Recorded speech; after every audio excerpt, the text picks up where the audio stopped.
કામ હોય એ કોઈ હાઈકોર્ટ પણ ન કરી શકે, વકીલ પણ ન કરે, જજ પણ ન કરી શકે, એ કામ આ જજ કરી શકે. એટલે જેનું નામ હાઈકોર્ટ ઓફ કુણધેર.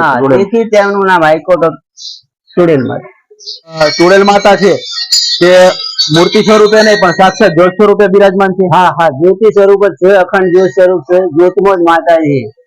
કોઈ બી નો માનતા રાખે એ જ્યોતિમાં માતાજીને કે બે હાથ જોડી અને એની માતાજી માનતા પૂરી કરે.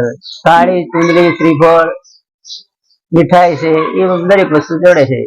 મિત્રો, હાલ આપણે પહોંચી ગયા છીએ કુણધેર, હાઈકોર્ટ ઓફ કુણધેર, ચુડેલ માતાના મંદિરે. તમે મારી પાછળ જોઈ રહ્યા છો, અહીં માતાજી છે સાક્ષાત, કોઈ મૂર્તિ સ્વરૂપે નહીં પણ માતાજી ચુડેલ માતા છે જે સાક્ષાત જ્યોત સ્વરૂપે છે. અને આ સાઈડ તમે મારી પાછળ જોઈ શકો છો, આ ચુંદડી ઉપર તમને અંદાજ આવી જ ગયો છે કે ચુડેલમાં છે તે લોકોના કેવા કામ કરે છે. જેવી રીતના લોકોના કામ થતા ગયા તેવી રીતના ભાવિ ભક્તો છે, માનતામાં આવેલી ચુંદડી છે, આ બધી ચુંદડી છે તે ઉપર તમને અંદાજો આવી ગયો હશે. ચુડેલમાં છે તે લોકોના કેવા કામ, કોઈ પણ કામ હોય, શારીરિક કામ હોય કે માનસિક કામ હોય, કોઈ પણ દુઃખ દર્દનો એકમાત્ર ઈલાજ હોય તો ચુડેલમાં. અમારા દર્શક મિત્રોને આપણે ચુડેલમાં છે તેમના ઇતિહાસ વિશે જણાવજો થોડુંક. ઇતિહાસ એટલે માતાજી થરા જોનપુર થી અહીંયા આવેલા અને અહીંયા માતાજી ચેતાત્મા સ્વરૂપે શરૂઆતમાં રહેલા અને બાદમાં પછી જ્યોતિ ચાલુ કરી, દીવો, અને પછી જ્યોતમાં પ્રગટ થઈ ગયા માતાજી, કામ કરવા માંડ્યા, એમ લોકો આવવા માંડ્યા. તો અહીં કુણધેર જે માતાજી ચુડેલ માતા છે તે મૂર્તિ સ્વરૂપે નહીં પણ સાક્ષાત જ્યોત સ્વરૂપે બિરાજમાન છે. હા, જ્યોતિ સ્વરૂપ જ છે, અખંડ જ્યોત સ્વરૂપ છે, જ્યોતિમાં જ માતાજી. કોઈ બી નો માનતા રાખે એ જ્યોતિમાં માતાજીને કે બે હાથ જોડી અને એની માતાજી માનતા પૂરી કરે. માનતા પૂરી કરે એટલે જે એમને માન્યું હોય એ આઈને જાતે કરી જાય. અહીં નહીં ભૂવા, નહીં દોરા ધાગા, કઈ અહીંયા ચાલતું નથી.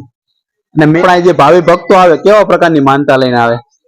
ધારો કે આધિ વ્યાધિ ઉપાધિ કોઈ બી પ્રોબ્લેમ હોય માતાજીને કે માતાજી પોતાનું, માતાજી એમનું કામ કરે એટલે માનતા પૂરી કરવા આવે. તો માતાજીને જે માનતામાં છે શું ચડાવવામાં આવે છે? સાડી, ચુંદડી, શ્રીફળ, મીઠાઈ છે એ દરેક વસ્તુ ચડે છે. કોઈ બી કામ હોય એ કોઈ હાઈકોર્ટ પણ ન કરી શકે, વકીલ પણ ન કરે, જજ પણ ન કરી શકે, એ કામ આ જજ કરી શકે.